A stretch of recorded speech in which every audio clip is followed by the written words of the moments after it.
All right, guys, we got to review this interview or debate, if you will, between Hassan Piker and the OG, triple OG, Larry Elder, a guy coming out of my home state, grew up in LA.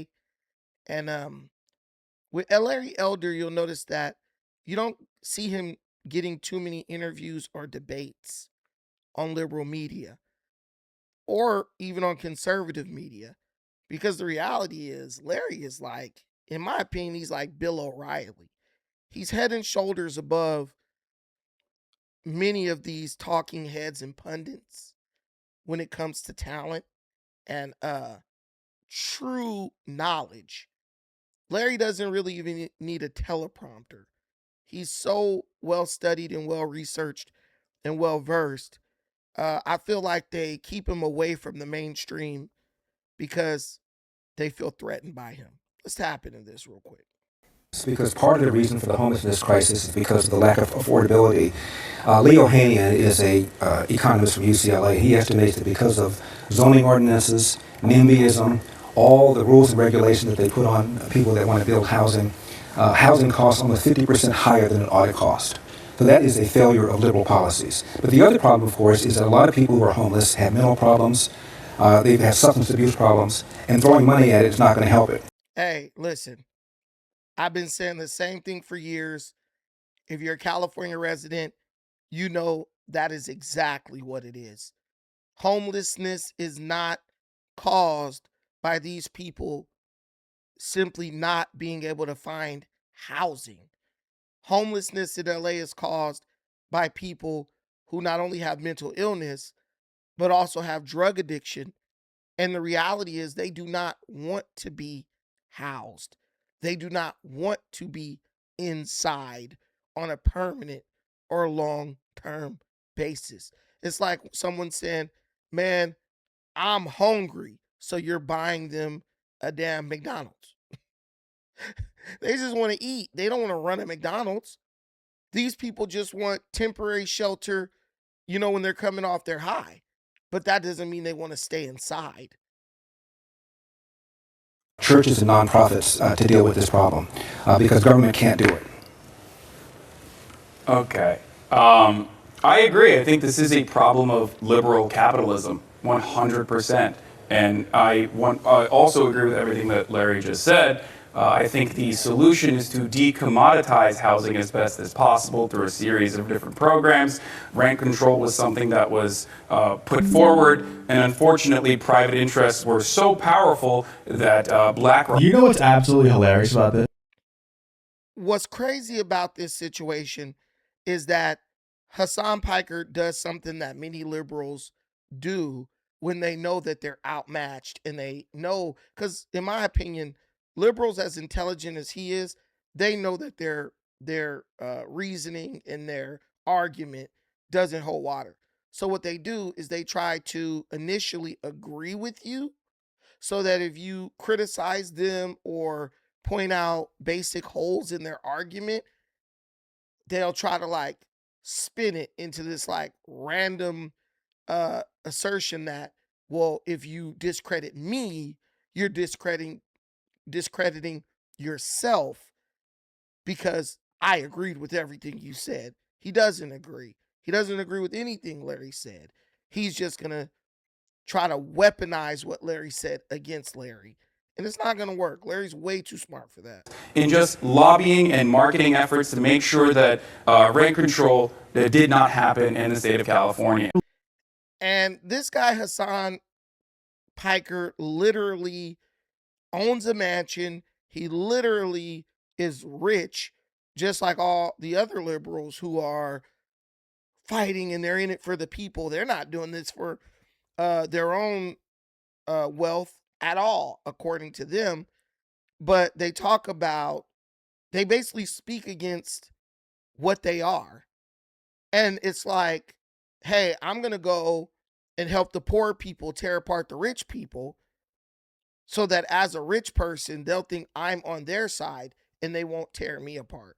It's very hypocritical. It's very diabolical and hypocritical, if you ask me. Rock, for example, spent, I believe, upwards of 14 million or 75 million dollars in just lobbying and marketing efforts to make sure that rent control did not happen in the state of California. They're not in California; they just own a bunch of houses. There are 100,000 empty homes in the San Francisco metro area alone. And there are, what, 59,000 homeless people? It doesn't seem like, I know what the solution to this problem is. I think we all know what the solution to the problem is, and yet we can't grasp our mind, we can't just say it. What's the solution? So we all know what the solution is. There's 1,500 homeless people, and there's 1,600 empty houses. So what Hassan is saying the solution is that you steal people's property that they've worked hard for, or that their family has worked hard to purchase, and you give that to homeless people who, let's be real, are not going to maintain it. They don't want to use it for any permanent basis, and it's going to go into disrepair and ultimately be vacated, as is what's going on with most of the housing, the homeless housing in California. They're placing them in apartments. They're literally building apartments for these people, high rises. They put them in there. A couple of months later, the person is kicked out. The apartment is a mess.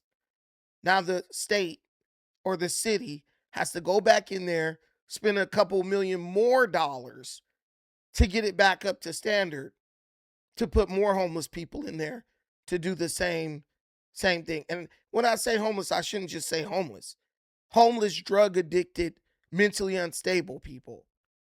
Because the people who are truly homeless, who are working every day and don't have addictions and mental illness, a lot of them either they're too proud to go seek help, or they're denied help, or they're on a waiting list that's 4 or 5 years long, where they have to wait behind a bunch of drug addicts and people who are mentally unstable. So Hassan is basically saying, hey, let's steal people's property, whether they want to sell it or not, so we can put homeless people in it temporarily before they crash out and end up back on the streets. Giving homeless people houses. It sounds ridiculous, but there are empty houses and people dying in the streets. What's more important?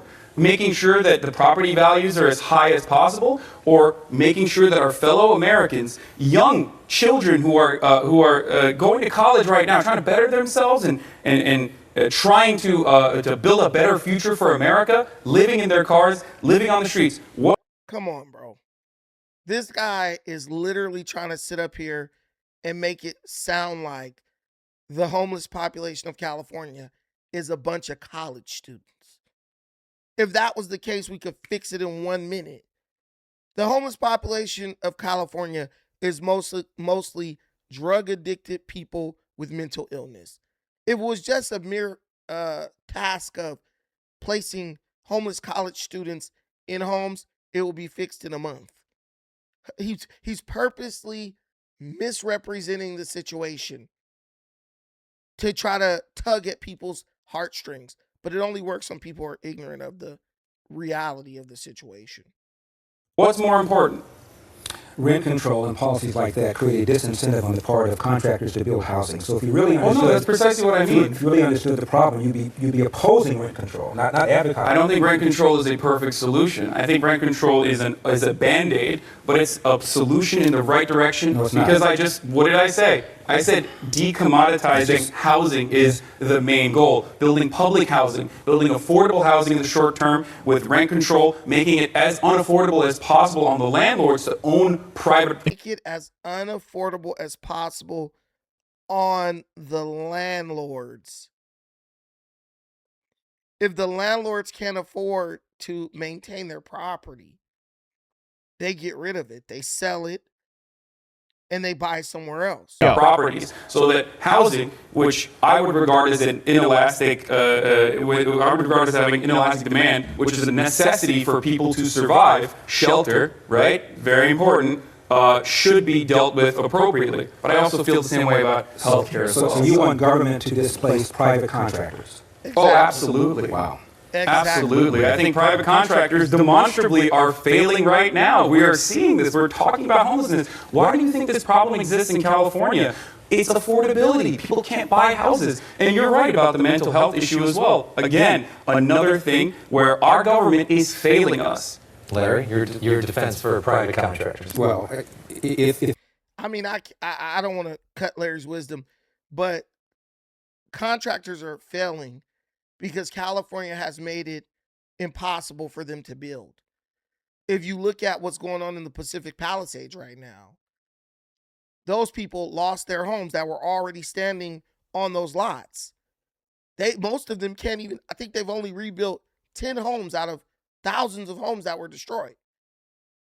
Why is that? You think it's because these super rich people don't have the money to build their house right back up? Of course not. It's because of regulation and red tape that has been signed into law in California to make it impossible for people to build purposely so that they can artificially drive up the cost of living in this country. If Hassan believes the problem with homelessness is because we don't have more rent control, I don't know what planet he's living on. New York has had rent control for a very long period of time. They destroyed their housing stock that they had before the Second It's World not just War. rent control, Larry. Don't focus on that. And the idea that I, as a contractor, should be barred from charging fair market value for my rent will create a disincentive for me to build more housing. And single room occupancy also has been pretty much regulated out here in California. We ought to rethink that. So we ought to unleash the private sector, not constrain the private sector as Hassan wants to do. Here's what happens when you unleash the private sector. Sorry to cut you off. Airbnb, which is absolutely destroying the housing market as well. Because hey, they're incentivized. That's what happens when you try to fix something with the profit motive. You have a bunch of homeless people, and then Larry sits here and says, why don't we just let the nonprofits take care of it? Well, the nonprofits are not going to take care of it.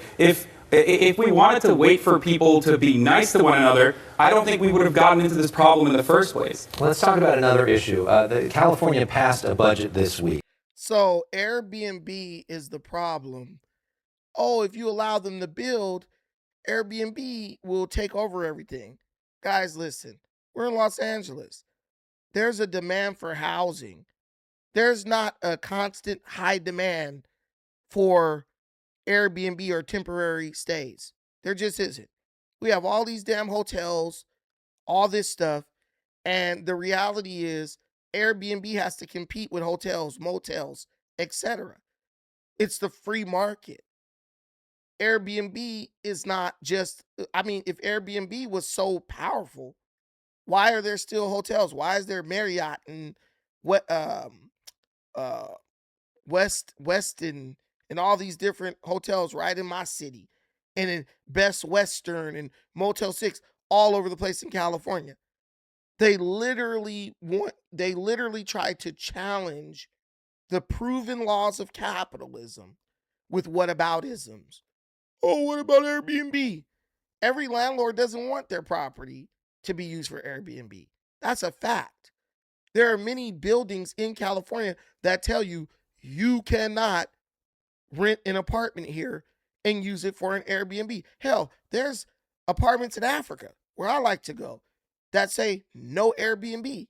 Why? Because there's a downside to Airbnb as there is with anything. Perhaps the most controversial aspect of it was this health care for undocumented people under 26 will have access to Medicaid. Legal aliens. Or depending on your perspective on what word you choose to use. Wait, let me ask you. Right. Health care for illegal immigrants under 26 years of 26 years of age. They don't have free health care for California residents who are under 26 years of age unless they're like in the foster system or something, or unless they're a veteran. But if you're just a regular old run-of-the-mill American citizen in California under 26 years of age, over the age of 18, you got to get it how you live. But we're going to give it for free to illegal criminal alien migrants. You said illegal aliens. Do you not think that they're human? They're human beings, right? Is there a term called undocumented in the U.S. Title Code? It doesn't matter. Are they human Oh, it beings or doesn't- not? I'm doesn't asking matter. you a direct It question. doesn't matter. But we're having. You want to have a conversation about the legality why or ask me whatnot some when stupid we. question like that? No, they're gerbils. Of course they're human beings. Oh, okay. So The then question- that's the que- fine. the Then we question should is give them which- health the care. question is Everything is about trying to tug at somebody's heartstrings or trying to dehumanize someone for being honest about the situation. Oh, if you call them illegal aliens, you don't believe that they're humans. No, they're illegals who crossed over into the country illegally because coming into the country without documentation is a crime. Therefore, they're illegal. Just like if I went into Mexico, I would be an illegal alien, an illegal person who crossed over illegally, who is not a resident or who is a foreigner to that land. So if I call someone a foreigner, well, I guess that's a derogatory term too. This guy is literally trying to argue with a pro using stupid gotcha questions. Well, if they're humans, give them free health care. Like, bro, but you're not even going to be the person who pays for all that. He's a millionaire. He goes and files his taxes every year like everyone else and tries to figure out how he can pay less taxes. Because let's be real, if you give all this stuff away for free, inevitably the burden will fall on the middle class. The question is, what should we call them? And the answer is, the precise name in the title code for people in the country illegally is illegal alien. Not undocumented, it's not in there. Why are you trying to back into the legal conversation when we're trying to have a conversation around morality? Obviously, I understand. No one's trying to have a conversation around morality except for you, Hassan. It's all about the law. You can't get in the damn courtroom and argue morality. You go in the courtroom and you argue law. But do you notice? And when these people cross into the country illegally, they're breaking the law. And if they were operating morally, they would not break the law. The law and legality is a part of morality. But these people constantly try to separate the two. Thou shalt not kill. Well, it's illegal to kill, and it is also immoral to kill. They try to make a separation between things that are really not separate at all.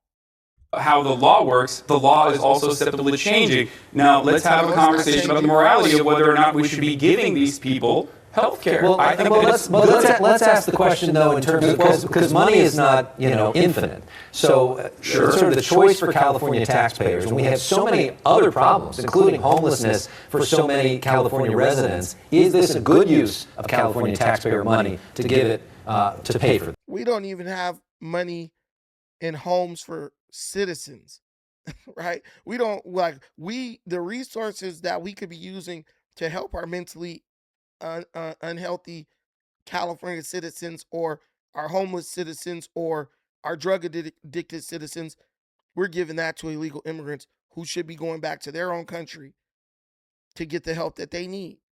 But Hassan is never going to address he's never going to address those realities. For this. Yes, No, absolutely. Absolutely not. Absolutely. I think we should solve the homelessness problem as well, as I demonstrated in a few different ways and how we can make it a little bit better and mitigate that problem. But we should also absolutely help the people that are here already, that are working in all facets of industry, that are contributing to taxes. I mean, these are just human beings. You can call them undocumented, or you can call them illegal, you can call them whatever you want, but these are human beings that are existing. A bigger welcome mat for people to come here illegally. In California, already illegal aliens can drive cars legally. In California, an illegal alien can get in-state tuition, which somebody in Wisconsin born here can't get. It's outrageous. Do you hear yourself though? Like you want to bar human beings from driving around? Well, just because they were born on another side of an imaginary border. Here's the governor's. So the border is imaginary. And what you'll understand is the more you dive into what these people believe, they have no respect for the law. It's not that they understand that there's a law and they really that they understand the law and they're asking for compassion or for an exemption. They have zero respect for the law. If it was up to these people, people would need a license. People would need a license to go and do surgery or any of that stuff. Oh, you want to do surgery? You're calling yourself a doctor? You're claiming to know what you're doing? Go right ahead, man. We need as many doctors as we can get. We need as many surgeons as we can get, even the fake ones. They talk about regulation every chance they get, but they're willing to just disregard regulation and safeguards when they believe that it benefits them. These people are hypocrites.